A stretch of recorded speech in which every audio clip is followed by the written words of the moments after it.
Bonjour à toutes et à tous, c'est Hermès, j'espère que vous allez bien, j'espère que vous avez apprécié la vidéo d'hier. On va parler trading aujourd'hui, quelques setups, et pourquoi ça monte, et pourquoi ça baisse, et pourquoi ça monte pas, et pourquoi ça baisse pas. Et bien sûr, on va en parler dans cette vidéo, et vous allez voir que tous les indicateurs techniques ou toutes les traînées qu'on peut tirer sont propres à chacun. L'objectif, c'est de rationaliser des idées d'investissement pour pouvoir maximiser son risque management et son risque récompense. On va bien sûr en parler. Quelques news également, c'est l'or, ça y est, qui enfin dévoile sur son tweet, on l'attendait depuis plusieurs semaines.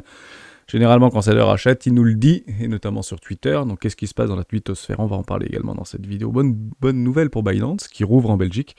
Et j'espère que nos amis belges seront heureux de la prendre. On commence maintenant. Avant de commencer, je vous invite toujours à rejoindre le Discord des rois du marché. Vous trouverez le lien dans la description. À l'intérieur, une documentation qui s'appelle la stratégie des 4 rois. N'hésitez pas à l'utiliser, vous en imprégnez, vous en inspirez pour vous aussi. Trouvez votre propre style d'investissement, que ce soit sur le court, moyen, long terme, voire très long terme. Moi, je l'utilise depuis plusieurs années et ça m'offre d'excellents résultats, que ce soit sur le court, moyen, long terme, plutôt moyen, long terme, puisque je suis plutôt investisseur personnellement, que ce soit sur les marchés crypto ou les marchés plus traditionnels. Côté order flow, il y a les petits baleineaux qui continuent à maintenir ce prix. Il y a pas mal de liquidités quand même qui se trouvent en dessous des 25 000 $. On pourrait éventuellement y faire un petit tour pour sortir quelques stops complètement évidents, quelques leviers d'achat un tout petit peu trop gourmands. Ça ne veut pas dire que nos crypto-actifs vont fortement se déprécier, hein. C'est juste de la chasse à la liquidité parce que vu comment elles sont malmenées, nos crypto-actifs préférés, on est déjà parti chercher les lots et encore des lots et encore plus de lots. À un moment donné, ça finira bien par dégommer du bear, mais il faut juste être patient puisque généralement le market making, c'est deux choses, à la fois une pression, une capitulation par le prix ou par le temps. On va parler Bitcoin très rapidement et on fera juste quelques news. Je vais juste vous montrer 2-3 petites choses. Moi, j'utilise beaucoup les moyennes institutionnelles, les moyennes mobiles 9 et 18 périodes. Juste ici, on commence à recrosser ici au niveau plutôt d'un billet baissier. On l'a par rapport à ce tout petit range, haut de range, bas de range. Ici, actuellement, on se trouve en plein milieu d'un range. Est-ce qu'il faut trader là-dedans? Malheureusement, non. Hein, c'est clairement pas là-dedans qu'on arrive à prendre des plays. Donc si vous voulez éventuellement faire du range trading, vous allez chercher vos extrêmes, hein, finalement, dans un range, juste ici. Donc on va chercher les bornes hautes, juste là, où boum, les 27 510 $, ça a bien été vendu.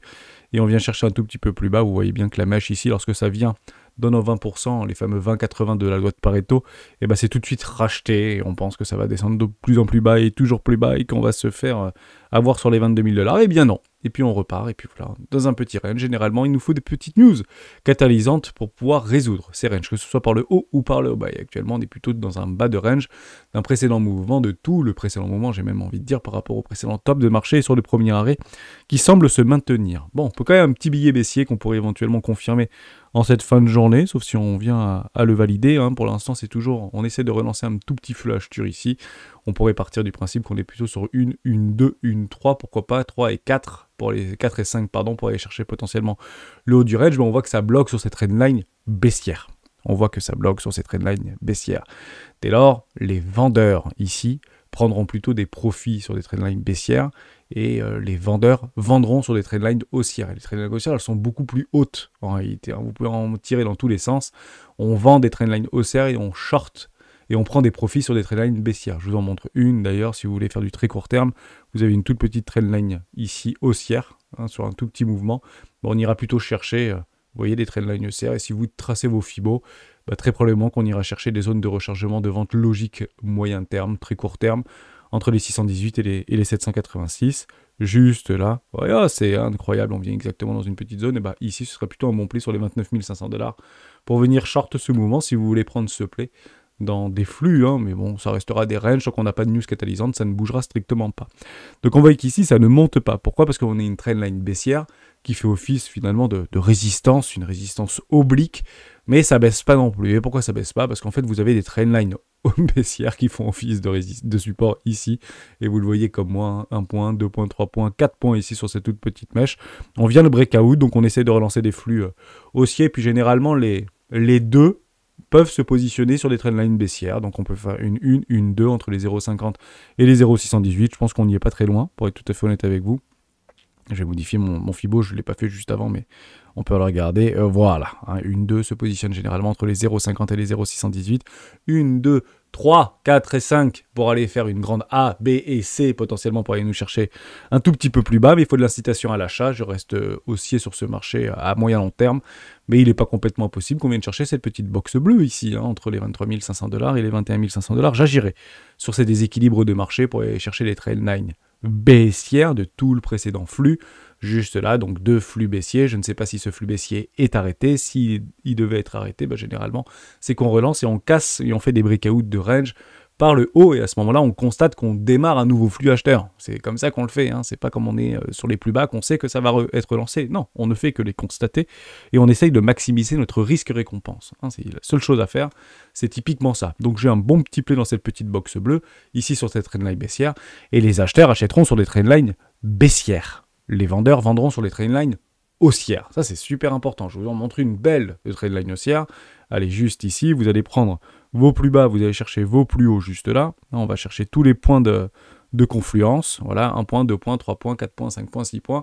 Vous pouvez le chercher sur les 48 500, 50 000$ au niveau de cette magnifique trendline haussière pour aller chercher quoi? Une zone de rechargement de vente logique. Et pourquoi ça marche, en fait? Pourquoi à ce moment-là, quand on va se retrouver sur les 49 000, 50 000$, en fait, il faudra se dire, ok, c'est peut-être le bon moment de prendre des profits, alors que tout sera boule, finalement. On aura fait des nouveaux plus hauts, on aura fait plus de 40% d'augmentation, tout sera boule, toutes les périodes seront alignées, on aura peut-être d'ailleurs des magnifiques news et des magnifiques rumeurs, voire des news à pricer. Pourquoi, en fait, c'est ici qu'on va comprendre de façon assez mécanique que c'est plutôt là-dedans qu'il faut prendre des profits. En fait, si vous revenez par rapport au marché traditionnel, et qu'on va faire un petit tour au niveau du S&P 500, vous allez tout de suite comprendre. Actuellement, on se trouve dans une zone de rechargement de vente logique moyen terme. Donc on est bien en fait en train de swing des trendlines haussières et on vend sur des trendlines haussières. Je vous mens pas, hein, vous tirez vos magnifiques plays. C'est exactement la même chose que je viens de vous montrer précédemment sur Bitcoin. Donc une fois, deux fois, trois fois, quatre fois, boum, et on vend sur des trendlines haussières. On prend des TP sur des trendlines haussières qui se retrouvent dans une zone de rechargement de vente logique. Et là, il y a quelque chose qui se passe qui est juste dingue, presque incompréhensible. Et le sentiment de marché, notamment sur Wall Street, repasse au-dessus de la neutralité des 50. Donc on est plus long, on est plus boule, si vous voulez, à Wall Street, que nous l'étions en fait 40% ou 30% ou 20% plus bas. Intéressant. Donc on revient en fait sur une forme de réassurance, une forme de complaisance, avec un sentiment qui repasse dans le grid, alors que nous nous trouvons dans une zone de rechargement de vente logique, et qu'on a pris 20% depuis les 3 derniers mois, ou 25% depuis les 3 derniers mois, et ici on est plutôt dans une zone de TP. Intéressant quand même. Alors ça ne veut pas dire qu'il faut faire systématiquement le contraire de ce que le sentiment nous témoigne. Encore une fois, on ne sait pas si oui ou non ces indicateurs sont vrais, mais c'est pas quelque chose qui me surprend. Donc on utilise en fonction des fractales qui nous sont proposés. C'est-à-dire que si on est très très bear sur des supports, et si on est plutôt boule, voire on repasse dans le grid, plutôt quand on est dans une zone de rechargement de vente logique sur des trendlines haussières avec des TP complètement logiques, autant le suivre cet indicateur. Ça permet de renforcer nos biais, tout simplement. J'espère que je vous aide par rapport à ça. On continue sur ces petits plays. Actuellement, on a toujours des magnifiques petits supports dynamiques sur les moyennes mobiles, 50 périodes en mensuel. On est un petit peu dans des bandes de Bollinger qui sont en train de se comprimer. Généralement, on attend, si vous voulez, une forme de décrochage de prix ou d'augmentation de prix d'ici peut-être quelques heures, peut-être quelques jours. Généralement, on se retrouve à peu près, c'est fin de mois ou milieu de mois, il faut le savoir. Hein. Généralement, en début de mois, il ne se passe strictement rien. C'est plutôt milieu de mois et fin de mois. Si vous le regardez ici, regardez, on va le regarder ensemble.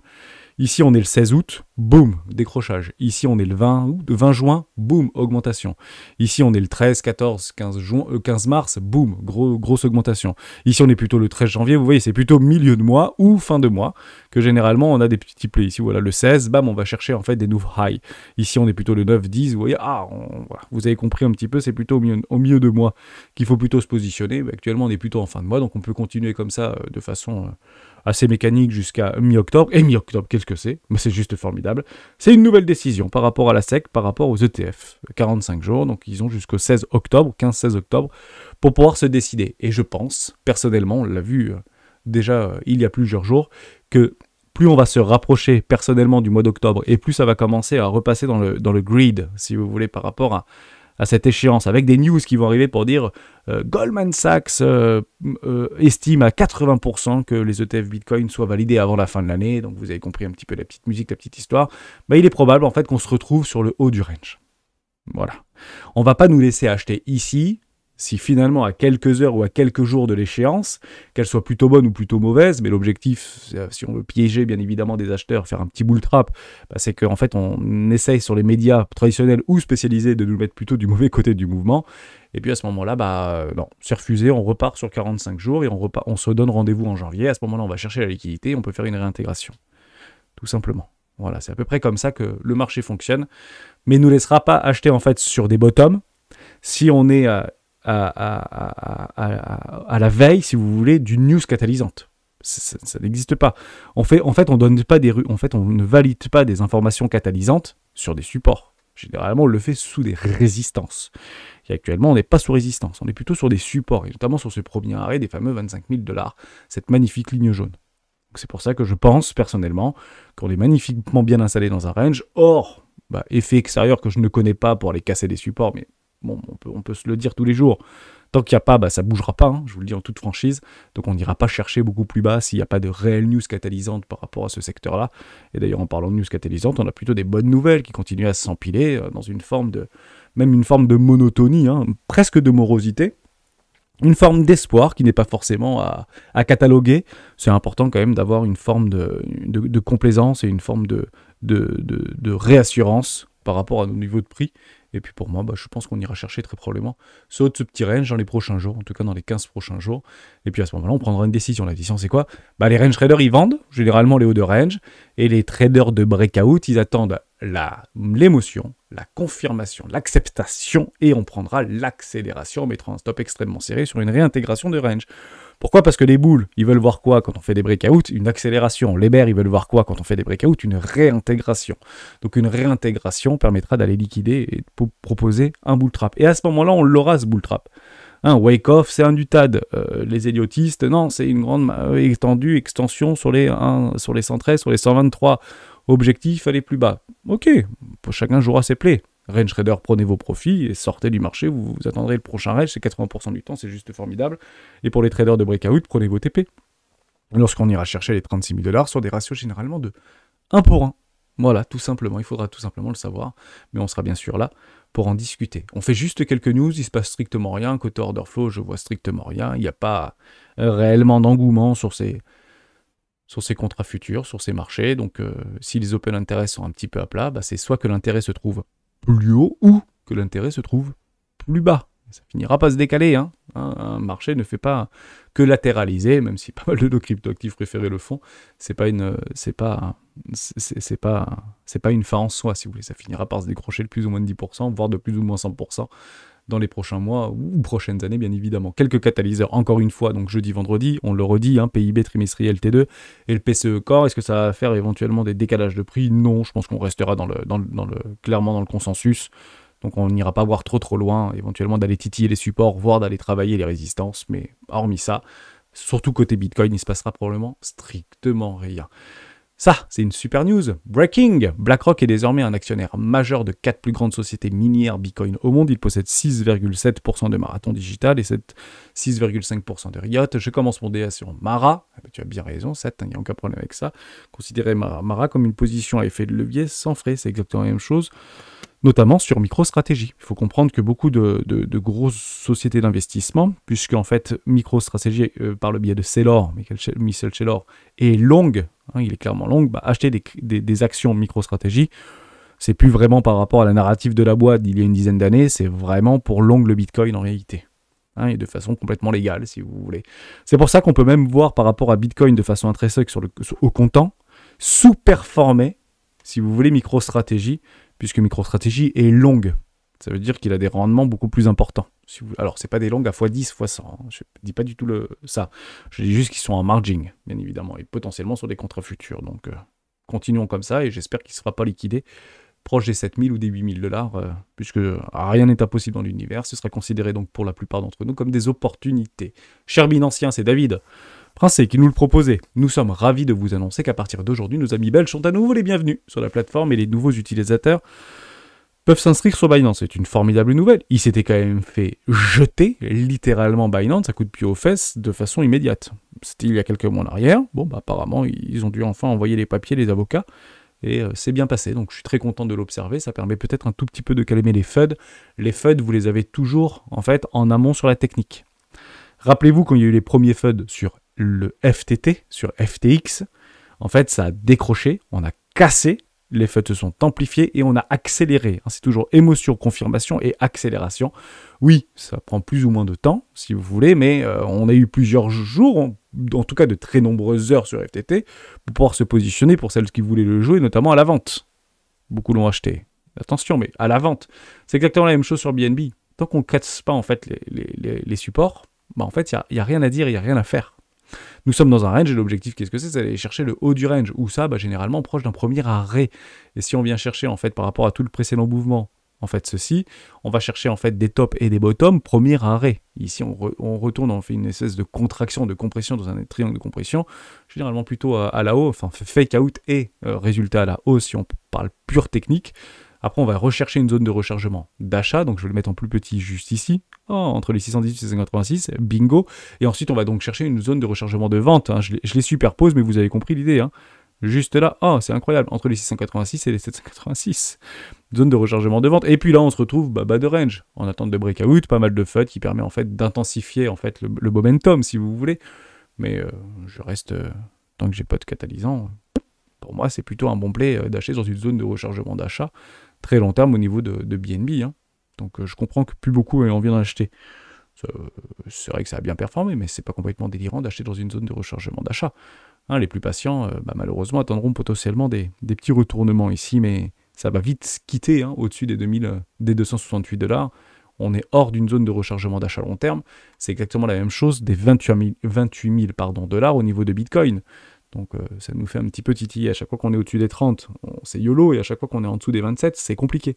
Alors oui, c'est compliqué, mais on se retrouve toujours en train de travailler de façon assez exacerbée ces fameux 618 sur les 28 300, 28 000 $. Comprenez-le ou pas, mais c'est une grande zone en fait de confluence et de recherche au niveau des plays. Regardez, c'est une magnifique zone de volume, c'est exactement le premier arrêt, 28 000 $. C'est juste, pas le premier arrêt, 618, pardon. De tout le précédent mouvement depuis le précédent bull run. C'est clairement ici qu'il y a le plus de volume. C'est pas ici, c'est sur ce pic-là des 28 000 $. Donc les gens, ils adorent. Mais pourquoi ils adorent, les gens? Les gens, c'est les robots. Niveau 618, précédent mouvement, et ça paye, quoi, tout simplement. Voilà, j'espère que je vous ai aidé par rapport à ça. Nouvelle magnifique news, micro-stratégie. Akiyar, 5445 bitcoins supplémentaires pour environ 147 millions de $. On est loin des 750 millions de $. Logiquement, il a vendu quelques actions. Ça avait été validé par la SEC. Au 29/03/2023, il était acquis pour environ 4 milliards de $, un peu plus de 4 milliards de $, sur un prix moyen de 29 582 $. Formidable, il continue son décès, on est très heureux de l'apprendre. Voilà, comme ça, vous avez la news. Qu'est-ce qui s'est passé? Quasiment rien, pour le coup, mais il a quand même passé quelques centaines de millions de dollars là-dedans. Enfin, quelques millions de dollars là-dedans. On attend, tout simplement. C'est plus assez catalysant. Ça fait un peu penser à Elon Musk quand il continuait à travailler, à communiquer, notamment sur Twitter, sur Dogecoin. Il se passe plus rien. Non, maintenant on attend les gros. C'est bon, on a assez rigolé. On est en train de casser la volatilité. Maintenant on attend les très très gros et on attend aussi les échéances. C'est clairement ça qu'on va attendre, les échéances. En revanche, s'il avait éventuellement pris tous ces bitcoins sous résistance avec une bonne news catalysante, à ce moment-là, il aurait bien sûr accéléré la pression acheteuse et potentiellement avoir cette fameuse confirmation. Encore faut-il tenir les cassures et les breakouts. Dernière petite news, je voulais juste vous en parler, Deezer, puisqu'on en parle par rapport à l'action. J'attends toujours pour me positionner, j'avais pris un tout petit play, je suis un tout petit peu au-dessus de mon point d'entrée. Deezer augmente ses prix en France et devient plus cher que Spotify. Bon, voilà, c'est un petit peu la mode de tous ces services digitaux. Streaming musical, streaming vidéo, on augmente les prix. Pourquoi? Pour maintenir les marges et les profits, et pour renforcer les profits. Donc les prix augmentent, nous sommes dans une période inflationniste, on augmente les salaires, c'est bien, et si on augmente les salaires, on augmente les prix. Donc après, on pourrait se retrouver dans une fameuse boucle infernale de hyperinflation, parce qu'on augmente les salaires qui sont directement baqués sur l'inflation, mais si les salaires augmentent, les gens vont continuer à consommer, et puis si on continue à consommer, l'inflation va augmenter, etc. Oui, ok. On pourrait d'ailleurs en parler pendant des heures de ça par rapport à cette idée reçue, qui n'est clairement pas une réalité. Et d'ailleurs, je crois qu'on peut en parler par rapport à nos amis belges. On parlait de la Belgique tout à l'heure. Il faut savoir qu'en Belgique, alors je crois que c'est en Belgique, pas en Suisse, oui, je crois que c'est en Belgique, vous me le confirmerez dans les commentaires, mais les salaires sont directement indexés à l'inflation. Ils ne sont pas en hyperinflation, les Belges. Voilà, posez-vous la question. Alors oui, c'est peut-être pas pareil, ils sont moins nombreux, etc. Oui, bien sûr. Bien sûr. À chasse à bon entendeur. J'ai pas plus de choses à vous dire. Moi, j'attends toujours mes petits catalyseurs. Pour l'instant, je n'ai strictement rien. J'attendrai quelques jours qu'on puisse résoudre en fait ce petit... Enfin, c'est quelques semaines qu'on puisse résoudre ce petit range. Je pense que ce range sera très probablement résolu au moment au moment des informations qu'on aura sur les ETF Bitcoin. Je pense que ça, c'est clairement un catalyseur qui sera très important, qui va galvaniser et qui va, lorsque les ETF Bitcoin seront disponibles, hein, pour les institutionnels, pour les particuliers, pour les gros portefeuilles, bah à ce moment-là, on prendra nos profits et j'espère qu'on pourra le constater. Et généralement, on le constate. Merci à toutes et à tous d'avoir suivi cette vidéo jusqu'au bout. On se retrouve demain pour une prochaine, jeudi, pour une prochaine vidéo des rois du Bitcoin. Ciao.